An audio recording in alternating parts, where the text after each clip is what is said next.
Ladies and gentlemen, welcome back to Raw Instinct. Today we are going to be looking at Jay-Z and Roc Nation, whether Roc Nation is controlled by the CIA, whether Jay-Z has a sneaky business capacity, whether he is a dodgy guy making dodgy deals and ruining hip-hop, right? Now, I'm very conflicted about making this video because I love Jay-Z, right? But I love the old version of Jay-Z, right? I love the version of Jay-Z um while he was signed to his initial deal with Def Jam, when pre 2003, his last album, under his old contract, the Black Album, which was supposed to be his last album. He was supposed to be retired after that, right? And Jay-Z, up until his retirement, okay, in 2003, 2004, is my favorite rapper. I love Jay-Z. The Black Album is one of my favorite albums. Okay, lyrically, it's not as hungry as Reasonable Doubt or other, classics, such as Nas, Illmatic, for example. However, what the Black Album is about a guy who is successful, right? Who has, he's made it to the end. He's got to the finish line, okay, and he is celebrating his success, right? And and the Black Album kind of showcases the victory lap of his career, right? It is a great album. It's got some of the best production on it, right? Because think about it, this guy is a successful rapper at this point, right? He is, he's made it to the end of his contract. Okay. The record label didn't just fucking give up on him and throw him out, right? No, they stuck by him because he produced hit after hit, banger after banger, right? And the Black Album is a homage to, longevity, his career, the final curtain falling down, okay? And it is encapsulated by the final song in the album, right? My First Song, which is, again, the sample, right, it is one of my favorite samples. The instrumental I can just listen to over and over again now. Plus, add his lyrics to it. My God, do you get what I mean? Like, you need to really educate yourself on this. You need to listen to the Black Album to understand the full capacity of what I'm talking about. But it was my favorite version of Jay-Z. Because I think, I was like 7, 8 years old when Reasonable Doubt came out. Okay, so I had to go back retrospectively to enjoy that his first few albums, right? But when it was time for the Black Album, like, I was in my teens, early teens, so I got to fully enjoy it, but I really enjoyed it because I saw a man who successfully got to the end of his career, got to have his victory lap, right, end his career and dictate his career on his terms. And I thought that was very, admirable. It was very, I just really fucking enjoyed it. I thought this guy is a winner, right? However, right, post all of this, okay, the Jay-Z post Black Album, I never really got into it, man. Like, it was always performative, or it was already now, he's just trying to grasp onto his legacy. Do you know what I mean? He should have walked away. Like, he could have done something that nobody else ever did. Have a great catalog, have a great career, walk away, and just fucking chill in the background, right? He had Beyonce at this stage. He didn't want to do it. He wanted to cling on to power, which is what everybody in power ends up doing anyway, right? That is what they are all about. And now, since his launch of Roc Nation, since his launch of him trying to be a media mogul, right, the shining light in hip hop, he's kind of ruining hip hop. And this video I came across, okay, the original video I believe is called "How Roc Nation is Bullying the Hip Hop Industry." Really showcases what the fuck is wrong, what is going wrong with hip hop at the moment, right? Hip hop used to be the main genre of music in the world, right? Right now, it's hip hop has just become pop music, right? I mean, people rap in their pop songs, right? But in essence, it is just pop music. It is lost its identity. It is going all wrong. Let's jump into the video. Let's see what we are handling here. Since its formation in 2008, Roc Yeah, since its formation 2008. Now that's important, right? 2008.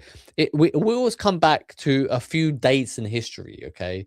And they always have this, it's like a pivotal shift in the zeitgeist. It's a pivotal shift in human history, right? One of those is, I believe it's 1973. Where the fuck's my phone? Yeah, 1973 is, I believe, when the world changed from Bretton Woods system. So when we came off the gold standard to the Bretton Woods system. Now, if you don't know what the gold standard is, basically when actual your money was backed by gold, right? Um, Bretton Woods, yep. So your money was actually backed by gold. So your money actually had value because it was derived from gold, right? So you could go into your fucking bank and you could you know you could trade in your dollar bills, your pound notes, whatever currency you trade in for actual gold, because that is what money was. That was how the value of money was determined by Bretton Woods, by the value of gold, right? After 73, okay, because you had the whole scandal with France wanting its gold back from the US, which is it lent to it. Nixon decided that no, we're not fucking doing this, and decided to depeg the dollar from gold. Okay, so so that you cannot call in money for your dollar currencies. Okay. And the consequence of that is now your money is actually not backed by anything. It is just backed by confidence, right? Which is why, inflation is out of control, because inflation, anytime there is less confidence within the economy, people, the money supply will increase, right? Because inflation is going to get out of control. Interest rates will rise, and to control all this, more the governments end up spending more and more, printing more and more money, right? So 1973 is one of those pivotal points, right? Another pivotal point is 2008, right? So Jay-Z forms Roc Nation, his new record label. He previously owned Rockefeller. He became president of Def Jam, and then he moved on to being launching his own private record label, his super artist record label called Roc Nation. Okay, I believe he tried to get Drake signed to it, and I think he failed, but he got Nicki Minaj, Rihanna, the biggest global artists at the time. He managed to sign to Roc Nation. Kanye West was another one of those. Why is 2008 pivotal? Okay, the great financial crash, right? One, the launch of the iPhone, the launch of Instagram, right? This was the beginning of the age of social media. More and more people using their phones to get online, right? And when you have more people online using the internet, right, the world, our reality is moving onto these platforms, right? You see the world shift from being in a physical reality moving on to a virtual reality in 2008. And 2008 is that year, okay, where all this shit starts kind of happening, okay? And 2008 is also important because when you look at the data, female suicides, right, for the first time ever in history, girls aged 13 and under, suicide rates start spiking after 2008. Right before 2008, right, a girl under the age of 13, right, a girl under the age of 10, never even considered suicide. It was like a anomaly, like it was like literally 1 in 100 million chance of a girl under the age of 10 committing suicide. Right after 2008, that number starts slowly increasing, and now it is out of control. Like if you were to see the figures right now, it is really, really high. This is because we are entering the age onto social media when you have these external influences into your daily lives. Okay, because you might be one of those helicopter parents, you might be one of those really overprotective parents who doesn't want your child to go outside, okay, but you then put them into their room and allow them to log on to the internet. Right on the internet, they have access to all kinds of shit, all types of media influences that they have, which was the first iteration of this social media age that we now live in, and now we are right in it. Okay, now this is, everybody's fucking cooked, everybody is living right through it, everybody is living through this generation. Let's jump into the comments. Hidden Channel 3902. I remember when 444 came out and I was in 5th grade. How comes you changed your name back to Hidden Channel? I thought your Mogmax is United. Okay. I hope you're the same person. I don't know. to know what's going on right now. But yeah, 444. You know, 444 was an okay album. Like but it never with any rapper, it's never going to be as good as when they are first coming out. Like with any rapper, the first album's always the greatest, right? Because that's when the person is moving from being a broke person, right? A hungry person, right? In their fucking prime, angry, full of testosterone, ready to attack the world, right? That's why, like, Get Rich or Die Trying, one of the greatest albums ever, right? That is why, you know, Illmatic, okay, one of the greatest albums ever, right? Every person's normally their first album is the greatest because that's when they're the hungriest, right? Jay-Z's one was Reasonable Doubt. 444, you know, was when he was in his you know, at the end of his career. This was post-retirement, right?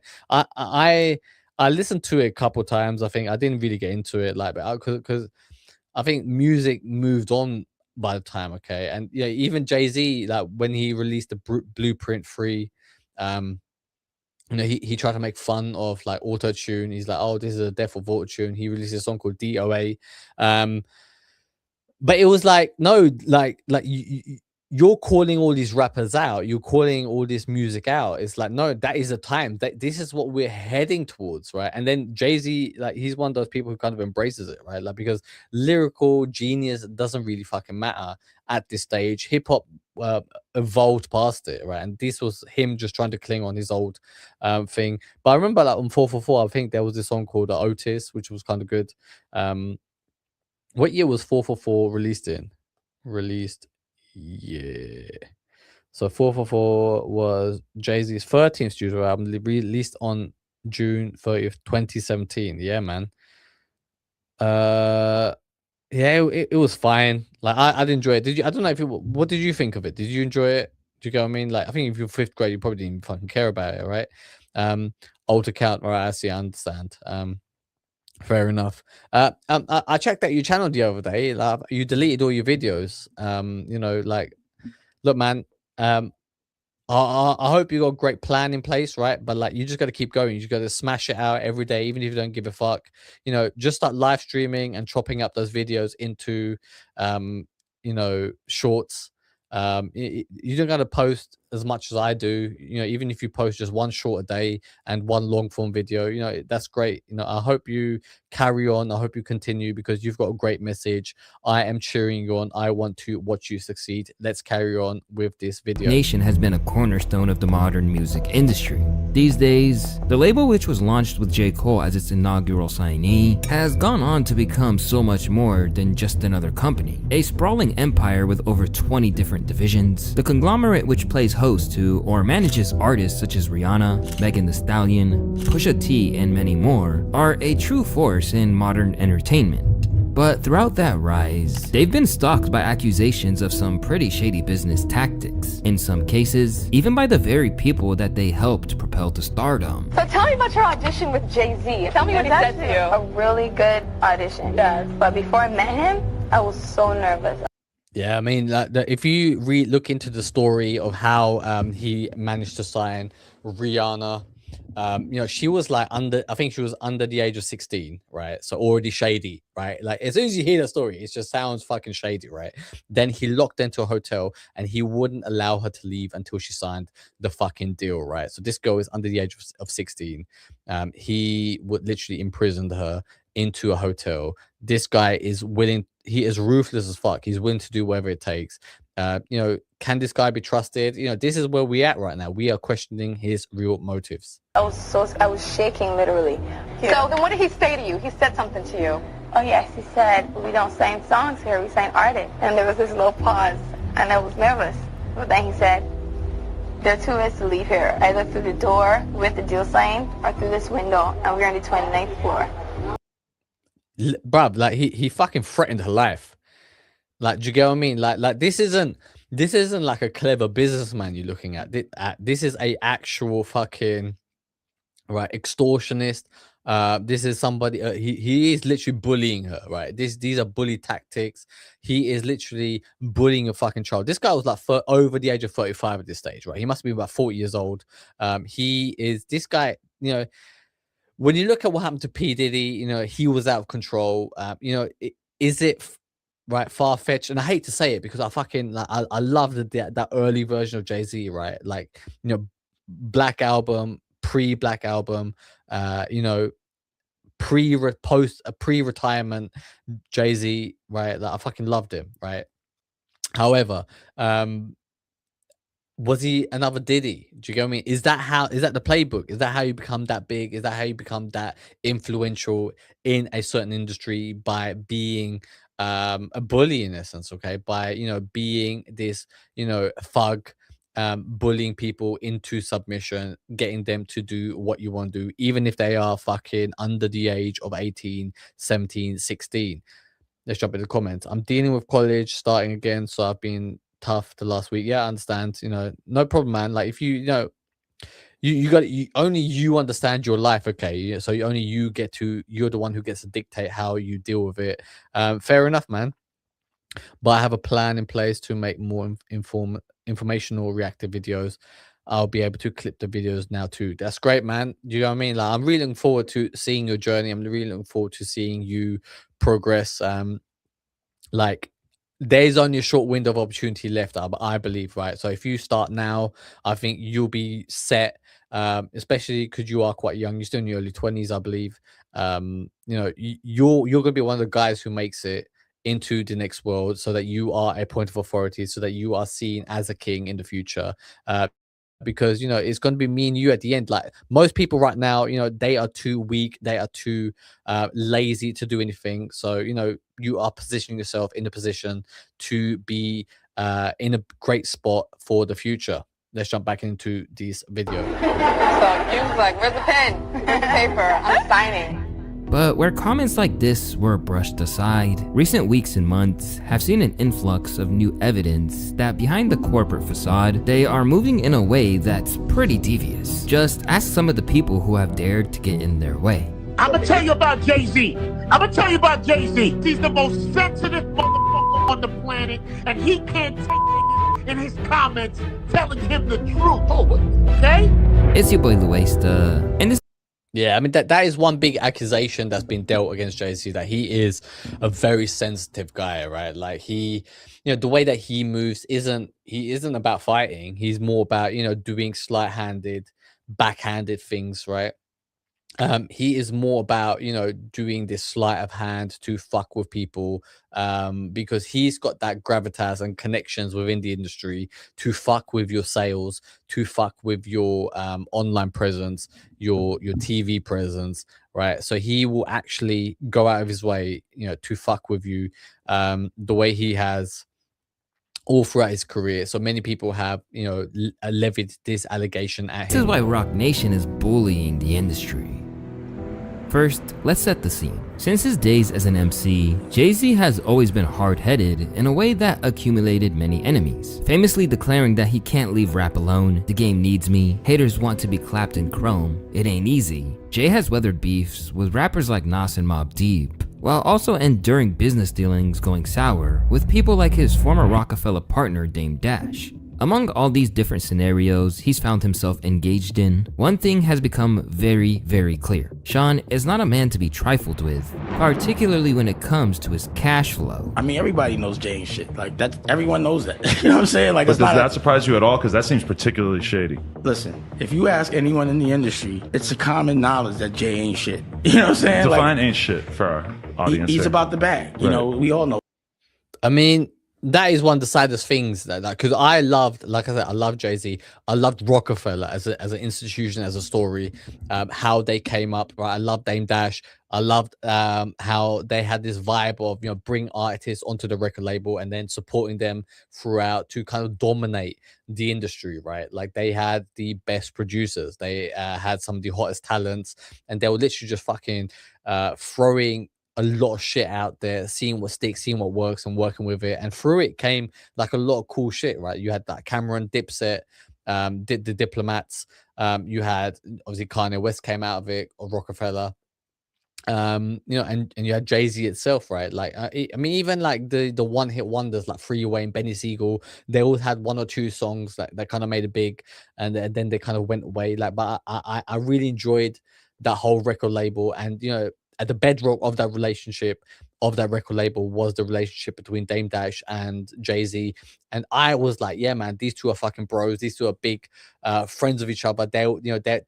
They kind of made it, right? You have two friends doing something, starting something with each other, having each other's back, getting to the end. But all at the end of it, Jay-Z kind of snaked Dame Dash, all for the bag, all for the money, right? And sometimes in life, I believe, there are things that should be valued more greatly than money, and that is where I believe Jay-Z kind of started going wrong with his career, with his business moves. It's about he's self-preserving, period. Like, it's just that the people he does it to don't have like Beyonce next to him. They don't have that kind of a power. But this dude here, everyone's looking. He do that shit to me with girls. Like, he'll be like, I'll be talking to a chick and I'll be like, yo, she asked me to do this, that, and the third, and he'd be like, I wouldn't do it. And then the next day he's wifed her, and I'd be like, oh, that's some funny shit. Right. By all accounts, the man who once stabbed Juan Un Rivera for reportedly bootlegging his album retains this ruthlessness in the business world. However, he couldn't do it all single-handedly, and among his most trusted lieutenants is Roc Nation's CEO, Desiree Perez. Okay, so this woman is really one of the reasons why I'm doing this. Okay, so when I was watching this documentary, because the way I choose how to pick videos which I react to is I just watch whatever comes up on my For You page, my recommended page, right? So this video came up, I watched it, I got into it, this video, and about 3-4 minutes in, it says that this woman was a former CIA informant, right? And this just got my brain going, right? Because how often do you see these very, very wealthy people, right? People with massive amount of influence, always being connected to the CIA? Jeffrey Epstein, right? Fucking pedophile, right? Has CIA connections, has Mossad connections, right? So these people are just circling and are part of this world where they are connected to these type of people. They're always associated and connected to intelligence, right? And I'd rather it not be the case. Okay, I'd rather it not be the situation where these people are always fucking connected to these people, right? To the CIA, to these intelligence agencies. But it happens too frequently to be a coincidence. And these days, she's getting implicated in A-Rod was set to quit until Jay-Z partner Desiree Perez, a former drug mole and ex-con, convinced him to fight MLB, right? So again, right, this is somebody who is a mole, ex-con. This is somebody who is an informant, a turncloak, right? They have ratted out their people that they were in the bag with. And now, this woman then gets to be head of the fucking biggest record label in the world, Roc Nation. Like, it is absolutely I mean, you're insulting someone's intelligence if you think this is a fucking coincidence, right? She is a plant, she is a mole. This is another person who is compromised by just the CIA. as many of these industry beefs as he is. A former club promoter who booked Jay-Z back in the day, Desiree has a little of a checkered past and allegedly churned federal informant in 1994 when Perez was arrested and faced drug, firearm, and grand larceny charges. Years later, Desiree, who is married to Roc Nation, of these industry beefs as he is. A former club promoter who booked Jay-Z back in the day, Desiree has a little of a checkered past and allegedly. So Perez was arrested. Hang on. Perez was arrested in 1994 for possession of 35 kilos of cocaine. 35 kilos with intent to distribute, and again in 1998 for grand larceny and possession of a firearm. The club manager, which with close ties to Beyonce and Jay-Z, has a lot of power inside rap moguls Roc Nation Sport. Like, that is crazy, isn't it? Okay, that the CEO of one of the biggest record labels has this, dubious past where she was literally dealing drugs, okay, and potentially, had access to these firearms, okay, being charged with grand larceny, okay, and then like The fact that nobody's asking whether he is somebody who's been compromised. Okay, that is she Jay-Z's handler? That is a question, right? That is what everybody wants to know. Is she the one who pulls the string of Jay-Z's career? Okay, is she the one kind of dictating? Because the whole Rockefeller hand symbol, right? The Illuminati, his ties to Illuminati, the fact that his whole music videos always have this, these devil themes to his songs. Is this what it means to be part of the Illuminati? The fact that he is controlled, that he is a CIA asset, and that he's controlled by this woman pulling the strings in the background. Allegedly turned federal informant in 1994 when Perez was arrested and faced drug, firearm, and grand larceny charges. Years later, Desiree, who is married to Roc Nation sports CEO Juan Perez, was pardoned by Trump's White House, with the government agency. I mean, think about it. This is just a club promoter who's got some drug charges and some grand larceny charges, right? And then she gets pardoned by Donald Trump in the White House. Okay, you have to remember, fucking even Edward Snowden has been pardoned, right? Like, who's the other guy? Edward Snowden. I fucking forget. You know who I'm talking about? The fucking white-haired blonde guy who was in the in Sweden in the American embassy, in the Swedish embassy, I believe. Yeah, I forgot. I'm not gonna remember right now. Okay, but anyway, yeah. So Edward Snowden, right? Like, why has he not been pardoned? And he was a whistleblower against the CIA, against the information that was being, taken from American citizens to be used against them. Right? It was, in essence, the government was spying on the American citizens. He decided to blow the whistle on this, and he had to flee to Russia. Okay, I believe he still is in Russia, right? So, why is a guy like that, an actual American hero for the people, not being pardoned, but this fucking drug dealer is? Why? Like, it doesn't make sense. Okay, is it because she's now a turncloak? Is it now because she is a informant for the CIA? Is it because she is Jay-Z's handler to push him into doing CIA business on their behalf within the music industry?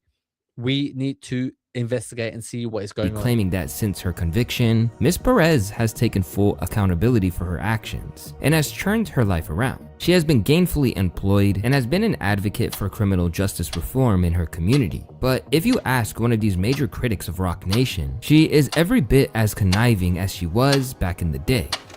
Yeah, I mean, you don't fucking change who you are, right? Like, just because, like, time passes, if you're a cunt before, you're going to be a cunt after, right? Like, that is how the world works. And this woman's obviously, she was she was a fucking rat who ratted out on behalf of, the people that she was dealing drugs with. So she was a rat back then. She's going to be a rat now, okay? She is somebody who needs to be watched. She is a CIA asset. She is an informant. She is a rat. Out of all the people who've been intent on revealing the true nature of Roc Nation, few of them have taken on the task with passion and perseverance as Nicki Minaj. Although they were once occasional collaborators, Jay-Z and Nicki had been at odds for a while. Recently, she disputed his treatment of Lil Wayne in the midst of him being denied the Super Bowl halftime show, taking up for her mentor and claiming that he had been snubbed, then went on to claim via her often chaotic station head account that he has been limiting her from reaching her full financial potential. Jay-Z has exhibited signs of envy, jealousy, hate, and stopping bags behind the scenes, allegedly. Why is it? Yeah, I mean, it kind of makes sense, right? Because Jay-Z's always been this guy who doesn't... He seems like the type of guy who doesn't want other people to succeed, okay? Because even at Rockefeller, when he was, when instrumentals were going out, when actual beats were going out, okay, he got the first pick because he always wanted the hottest beats. He always wanted the best beats, right? So he would be like, any beat that went through Rockefeller, okay, he got first dibs on it, right? He listened to it. He's like, yeah, I like this. Okay, I'm gonna fucking rap over it, right? And every time he kind of said no to a beat and it went away to somebody else, right? And the best case is the if you know who Cameron is, right? The Oh Boy beat. I think it was done by Swiss Beats, I believe. Swiss Beats, or is it? I think it's Swiss Beats. Oh Boy, Swiss Beats producer.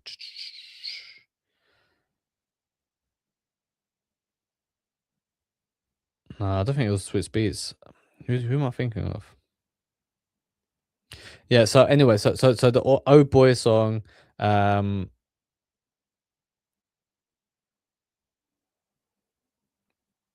No. Just Blaze. Yeah. Okay. So Oh Boy was produced by Just Blaze, who was already known, you know, as this great producer by Rockefeller. He made many great songs before him.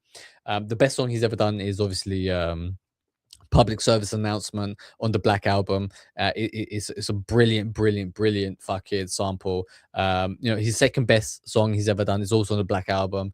It's What More Can I Say, done by Just Blaze.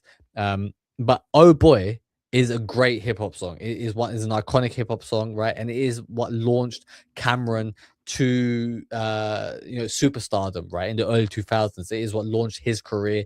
And you know, when Cameron made, you know, because Jay-Z listened to the song, he was like, nah, it's not for me, gave it away. And then Cameron was like, yeah, I'll pick it up, I'll rap over this. And when he made a hit out of it, right, apparently in the background, Jay-Z was fucking angry that he missed out on that beat, that he missed out on that song. You know, that even the fact that he gave it away to Cameron, that he didn't rap over it at some stage, right? I mean, he was the head of the record label, right? So if Cameron is successful, Jay-Z wins anyway. Okay, so this is the mind of this guy, this is the mentality of this guy from his early career. So when Nicki Minaj comes out and says, you know, that he is, you know, driven by jealousy and envy, that, yeah, it kind of makes sense. I kind of believe her when she says this. Always the same story. So that means Nas made all of that stuff up. DMX made all of that stuff up.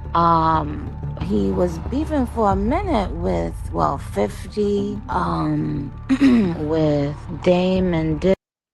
I mean, Nicki's just doing like, yeah, like, you know, I mean, 50 Cent had beef with Jay-Z, Nas had beef with Jay-Z, DMX had beef with Jay-Z. You know, like there seems to be a pattern. She's kind of playing coy and playing dumb, you know, but like she's trying to underline a certain point here. Okay, she's kind of saying like, well, are all these people fucking wrong, right? Or is the common denominator Jay-Z? And it kind of makes sense at this stage, okay? You know, by my knowledge of his treatment of the other artists below him at Rockefeller, it kind of makes sense that Jay-Z's character is this type, okay? Dame and Dipset for a while. And isn't it interesting how many views? Isn't that interesting? Like, I love the fact that she puts on this, like, you know, Valley Girl, like, you know, bimbo voice, but she's being very clever here, right? She's being super smart. She's using her, you know, her feminine skills to kind of be like, isn't it interesting? Yeah, isn't it interesting? Like, just to kind of, you know, like she's kind of playing the role of like a silly goof. Like she's just being very, very silly. You know, she's being a girly girl. Like, oh, she's just throwing shit out there, but she knows what the fuck she is doing. She's being very clever. She is using all her powers and wits about her. Even with females that he's allegedly been behind as well. Among her claims, even female that she's I love like Nicki Minaj, you gotta rate her, okay, because when she's beefing someone, that she is able to absolutely destroy him from all angles, okay, because she can be fucking vicious in a rap song, and she can also be, you know, just a mean bitch, okay, and she will do whatever it takes and say whatever it takes to rip up your reputation. Is that due to her early involvement in Tidal, due to being one of the 15 artists gifted a 3% stake in the streaming service at its 2015 launch, and others, Jay-Z owes her a whole boatload of cash. According to her, she was offered $1 million for her share after the company was sold to Jack Dorsey Square. I mean, this title fucking thing was a failure, right? Like, it was an absolute failure. He's lucky he made fucking whatever money he made. I think 300 million selling it to Doherty, I believe, from the the old Twitter founder. This guy is absolutely lucky in his business dealings. For $302 million in 2021. For that reason, Nicki has asked him to provide the money she feels he's unfairly withholding. We've calculated about 100 to 2 million so far. Jay-Z, call me to settle this karmic debt. It's only collecting more interest. You still in my top 5 though. I mean, this is the type of businessman he is. Like she's saying he sold it for 300 million, right? She's saying that she is owed 100 to 200 million dollars, probably more around, uh, you know, 10 to 30 million dollars, right? But she's owed some money. Let's not get twisted. She is owed some money, because she signed over exclusive streaming, deals with Tidal. So her music wasn't getting streamed on Apple Music, on Spotify, which was the place to go to get your music, right? And I remember like that Tidal fucked a lot of shit up for a lot of people, because I had Apple Music at the time, and I remember like I couldn't listen to fucking Kanye West albums, right? Like Life of Pablo was exclusively streamed on Tidal. It was a nonsense stream platform. Like he got too big for his fucking boots. He was like, yeah, we're gonna own the industry. We're gonna support artists. He's done fuck all for artists. Okay, he's all about himself. He is only worried about his own money and his own bag. But when it comes to the heat between them, this is merely a fraction of a larger problem. Because whenever she gets a chance, she'll go off on Jay and the CEO Desiree, maintaining that they're actively trying to sabotage her career and the online presence of her audience. They came begging the queen for a tour and album, and I said nope, LMFAO. I wanted to patch it up. They needed help from the queen and the barbs. I called the barbs on the secret barb phone, and it was recording. No, just like the casino. Jay-Z, let me find out you gonna let Desiree take the fall alone. Minaj continued. I don't blame you. That ugly ass hoe. Bitch gonna snitch anyway. You might as well. The ugly ass hoe. She's gonna snitch anyway. So this is the type of people running these big multinational, $1 billion fucking global record labels, right? Like they are literally fucking snitching on each other, right? Like they are acting like ugly ass hoes. Okay, the artists are calling out the unprofessionalisms within the industry. Okay, like look, the way an artist moves, what they say, what they talk about, okay, is fair, right? You can put it under creative, like an artist has this creative license to say and do whatever the fuck they're gonna do, right? Because they are the product in essence, right? And they need to be fun, they need to be exciting, they need to be able to, cause a commotion and shit like that. But the people who are running it, right? Like, do you need your CEO of a company to be a former drug informant? Okay, to be a fucking CIA asset, right? And this is where it gets dubious. It's like, at this point, can you trust Jay-Z? Can you trust him? Okay, he's been compromised. Okay, because I believe that this Desiree woman is is an informant on behalf of the CIA. She is a handler, and she is managing Roc Nation on behalf of the CIA. She is dictating what is the messages that are being spread via that record label, via the platforms, via the artists that they have signed. Beat her to it. Conspiracy, false imprisonment, civil rights violations. Run! From there, she concluded, okay, I'm not going to put out the album anymore. No more music. Hope you're happy now, Jay-Z. Bye, Barbs. Love you for life. And whenever there's scrutiny on them in recent months, Nicki has been on hand to engage in it, recently celebrating their inability to get a casino license. Hearing Desiree Perez talk about how she was begging for 40 million and was told no, oh broke nation, how'd you go so fucking broke? And she's not content to stop there, even leveling big accusations at them that they basically destroyed both entertainment and sports in one fell swoop. Dear Jay-Z and Desiree, you ruined hip-hop, ruined football, ruined basketball, and ruined touring.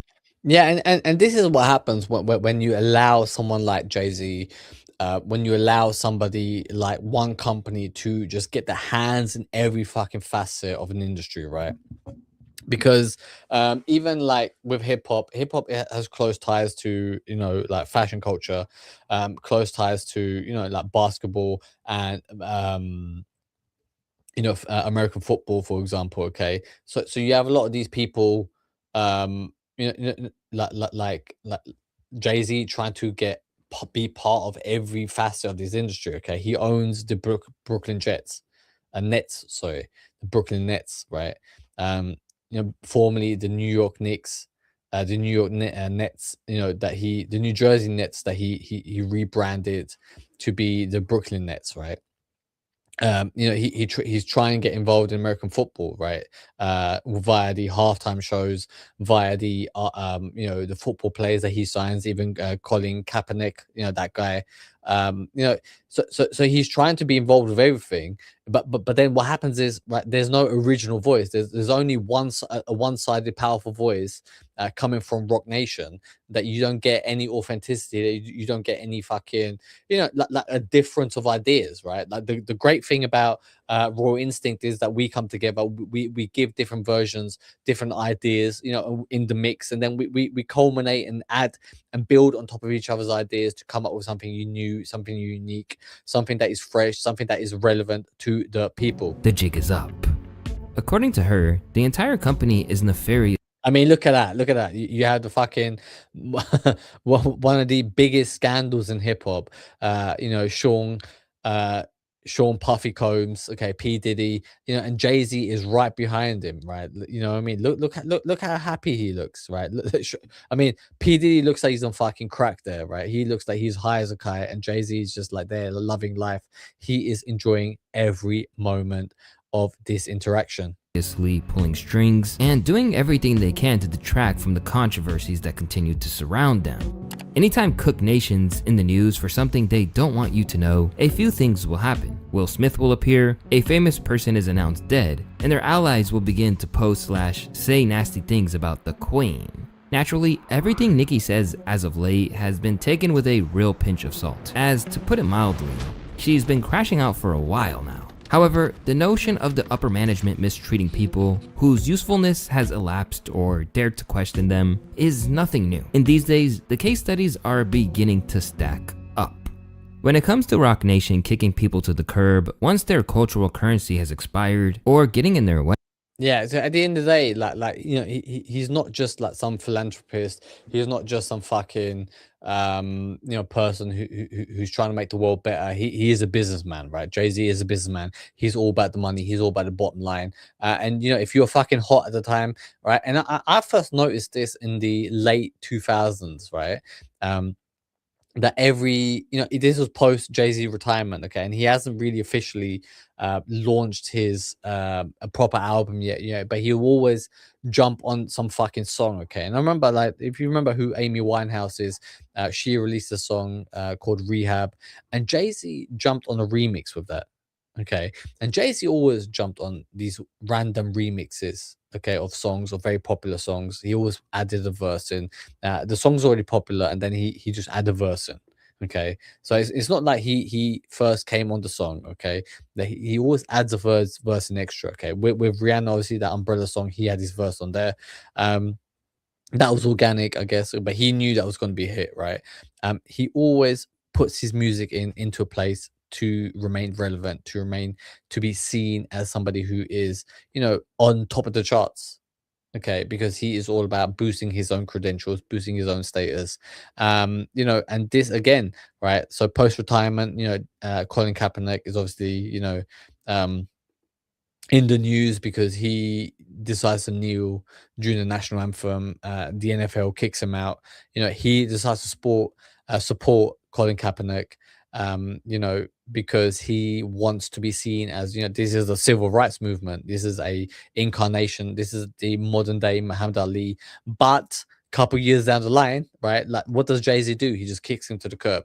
Like, he's all forgotten because the culture doesn't care about him anymore, right? The society has moved past him, right? Colin Kaepernick's career is fucked after this, okay? Like, he never recovers. He's never the same again, okay? But Jay-Z doesn't care. He abused him, and then fucking kicked him to the curb. Hey, one man who certainly springs to mind is Colin Kaepernick, perhaps best known at this point for his famous decision to kneel during the national anthem that got him expelled from the NFL. Colin Kaepernick basically became a civil rights figure, and to begin with, Jay seemed to be firmly on his side of his principled stance to protest against police brutality. Would you have said, do it, don't do it? What would you have counseled the brother? Oh, 100% do it. I mean, look how many people play football. They're not all gonna be him. Like, you just put his name next to Muhammad Ali. Would you rather be playing football, getting your head dinged in, or would you rather be an iconic figure for the rest of your life? A job that I think people, again, we confuse the idea of having a job with fulfilling your purpose. Or at least he did until a bag was at stake. Just 2 years on from making those comments in favor of Cap, Jay-Z decided to cross the cultural picket line. Jay-Z helped the NFL banish Colin Kaepernick. Like you know, mate, these guys had like these people, right? And you think that they're great people. These people have morals. These people are in positions of power, okay? But they are compromised. Whatever angle you're looking at, whether he done it for the bag, whether he done it because he has a CIA handler and they need to squash Colin Kaepernick's message. In essence, all this is about is Jay-Z sold out. He sold out 100%. He sold out. Okay, and I mean he sold out a long time before that. But like even on this issue, he could have stood on fucking he could have stood his ground on this. Right, he could have stood on the message.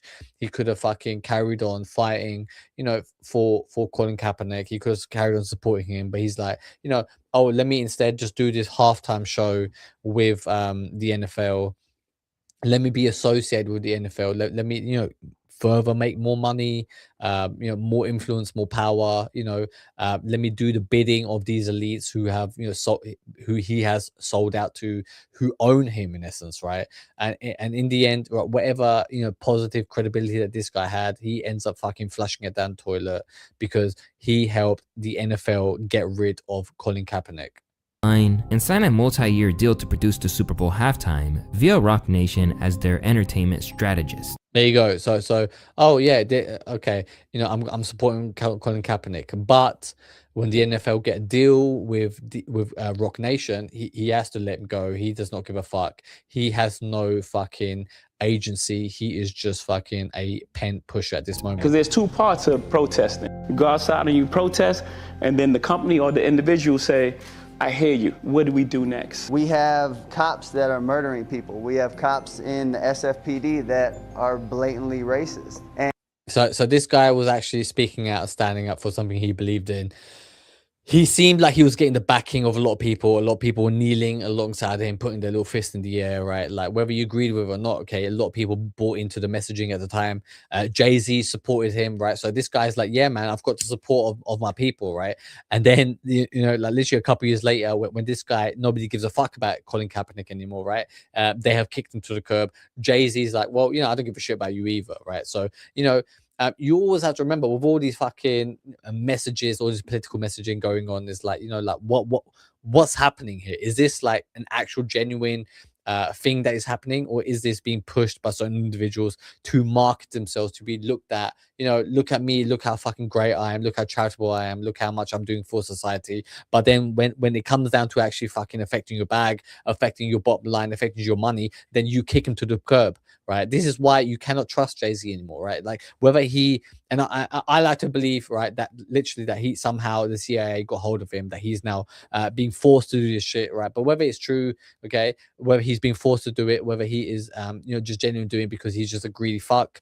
This guy is not about hip hop anymore. He is not about helping artists, helping people. He is all about helping himself.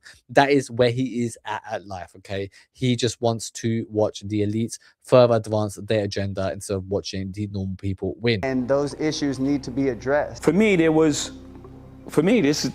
like actionable item. What are we gonna do with it? You know what I'm saying? So reach millions and millions of people or we get stuck on Colin not having a job. Jay-Z partnered with the National Football League, the same mega corporation that employs those involved in murder, domestic violence, and countless other offenses, but sees a disproportionate issue at hand with silently taking a knee on the sidelines. What struck me was this. You kneel with your stand. Here. What? Did you kneel with your stand? Okay. I think we passed kneeling. I mean, the whole messaging was right that the American anthem isn't patriotic, isn't supportive of black people, isn't inclusive of black people, right? So people kind of as a protest kneeled in a form of a silent protest, a non-violent protest, okay? And then Jay-Z, because now he's tired, he's in bed with the NFL, right? He's like, yeah, man, we're just past kneeling at this stage, right? Like, I didn't even fucking agree with the kneeling, right? I think it was wrong. I think it was like, it was bullshit because it doesn't contribute to the full picture. The full picture is, it isn't about black and white.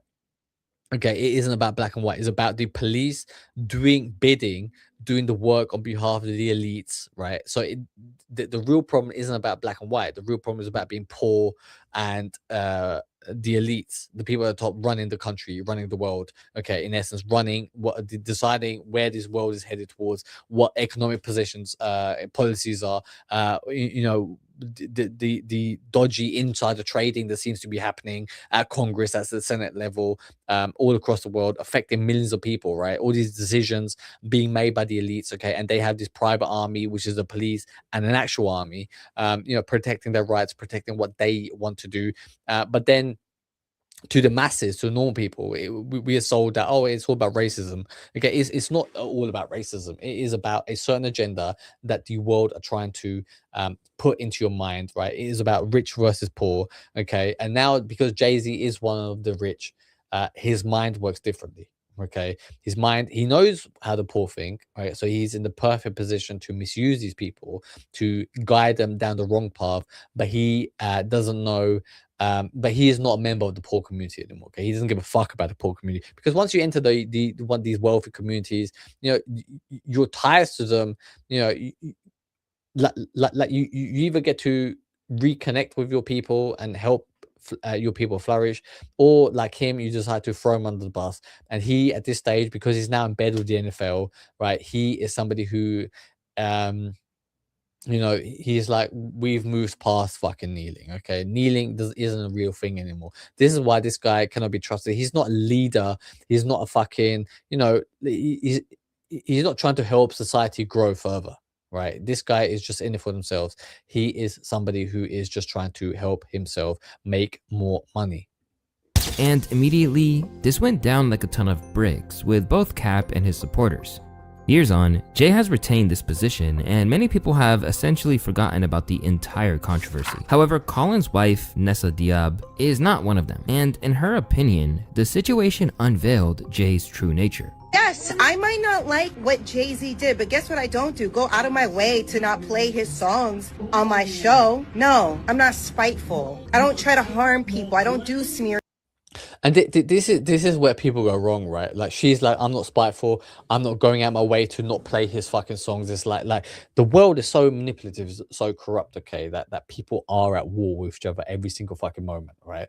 And she should go out of her way not to play the songs, because that is the game that people play, right? And you think that you got some moral high ground, that you are better than these people because you decide not to play dirty. You have to play dirty. Whatever angle that you come at it, you have to play dirty, because the elites, the people with fucking wealth and resources to attack you, they play dirty, right? So just because you're like, oh no, I'm too good for this, I'm going to stay above everything, right? Like, I'm going to be like a high vibe person, and not get my hands dirty. It's like, nah, you got to get down there. You got to get your hands dirty. You got to fight, right? You got to bring that shit, okay? You have to fucking knock people fucking out, right?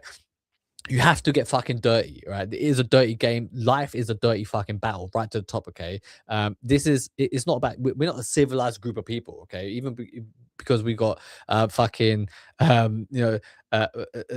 sanitation systems, even got because we've got fucking we live in cleansed societies, right?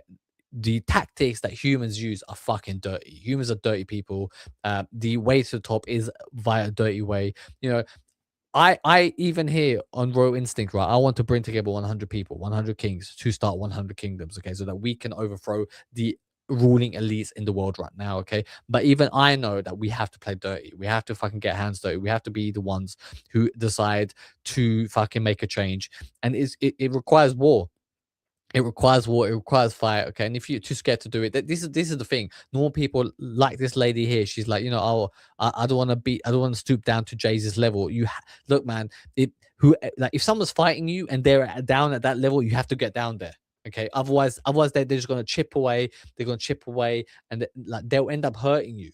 Right, they end up hurting you without you even fucking realizing. Okay, so you have to decide to play dirty. Don't be afraid to, you know, don't think that you're above anything. Don't be afraid to get your hands dirty. You need to come together. We need to fucking beat these people before they end up taking over every side, every facet of life. Oh fuck. Hang on, let me just get this right. Other offenses, but sees a decision to kneel during the national anthem. Like you just put his name on you protest. Controversy. However, Collins helped.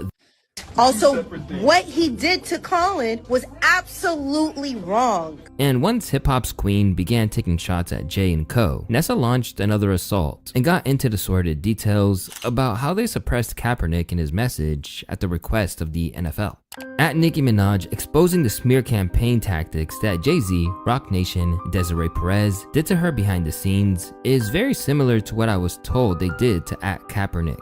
When Jay purposely co-opted Colin's protest by siding with the NFL to help their image after they blackballed Colin for his protest. Roc Nation apparently took $5 million a year over 5 years to bury the growing protest, and specifically help them move beyond the controversy around teams' unwillingness to sign Kaepernick.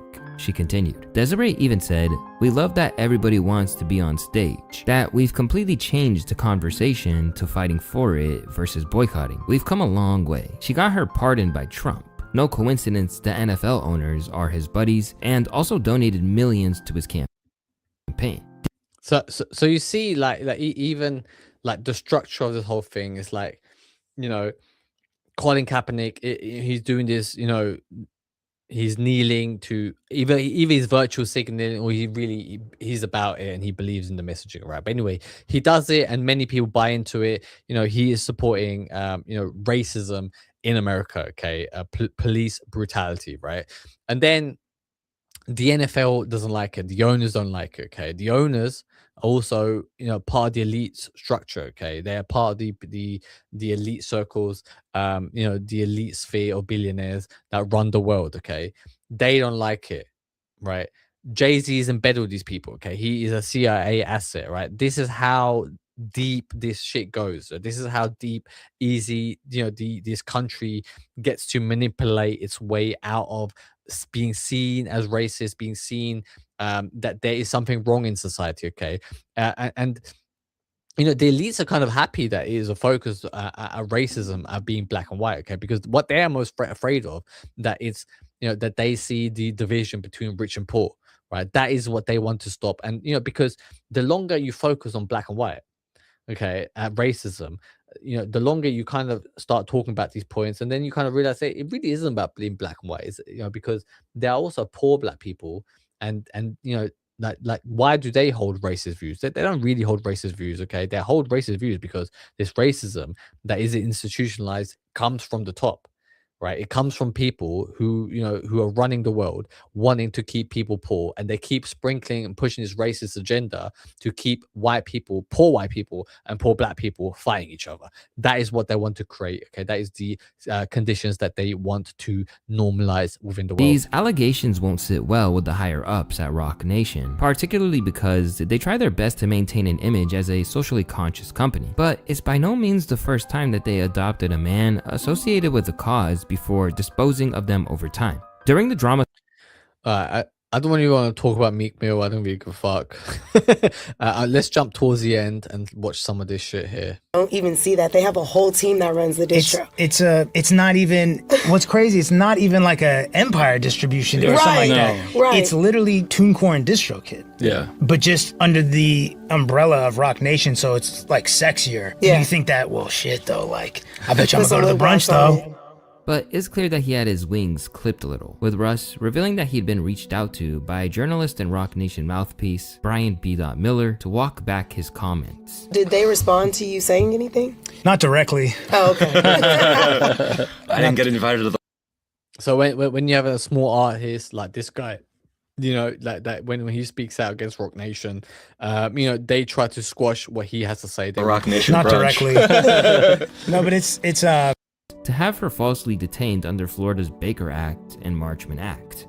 She claimed that the CEO employed her money, power, and influence to tear apart Hadley and her husband Javon, creating an enterprise of individuals to effectuate her plot, to essentially try to separate me from my husband, and to falsely accuse him of domestic violence. But as expected, Roc Nation had a plan to combat it, and following Du Maurier taking part in an interview with Tasha K, they claimed that the daughter affirmatively violated the court's special order, and publicized an interview she gave out about this case to further influence public perception. Basically, it appears that they will do anything to get their intended outcome, and in the eyes of the recently deposed Aiden Ross, they're getting paid handsomely to do so. Let's talk about my deposition today, okay? I had a deposition. I do want to make it very clear to you guys. I stood my ground a little bit. I did get bitched as well. Very scared of these little Roc Nation guys, right? But, dude, these guys are making a bag, bro. Yo, listen, guys. Bro, these... I mean, you know, at the end of the day, like the whole point of this video today was to see, right, it isn't about race, it isn't about gender, it isn't about, you know, one country versus another. Or what it really is the people at the elite at the top, right? They get their fingers, they get their hands into every industry, right? Like it's like a fucking, if you ever watched the play the video game Last of Us, or if you've seen the fucking TV show Last of Us, right, and you see the bacteria, the mold, you know, like grow, kind of reaching out its tentacles, okay, you know, the virus kind of spreading, right? That is what these elites are. They kind of getting the fingers in everywhere. They are corrupting, you know, even, you know, people who are seen as fucking freedom fighters, okay, people who are seen as, you know, being the champions and bastions of the lower classes, helping, you know, poorer black people, helping these low economically disadvantaged communities, right? And they kind of get infiltrated and get in bed with these, you know, CIA assets, right? CIA informants, right? And then they kind of have to do the bidding of the elites at the end of the day, right? So the current system is broken. The people who are in charge, you know, you cannot trust them. This is why, you know, here at Royal Nation, I am trying to send out my message, send out the bat signal to try and come up with a new system, right? We are trying to create a new hierarchy within the world, a hierarchy run by good people, right? 100 kings, great kings, philosopher kings, benevolent kings who want the best for people. We want to come together and, you know, form a new alliance or new nation to overthrow the evil elites, the people who are in charge right now. We want to, you know, chase them out of positions of power. We want to overthrow them and take their spots. That is what we're about. That is what we're doing. And that is why we will be successful, okay? Because we are the ones who are fighting for the good of the humanity, okay? The evil elites, they don't give a fuck about humanity. They want AI to come. They want technology to replace you. But that is it for today. Thank you very much. And I will see you tomorrow.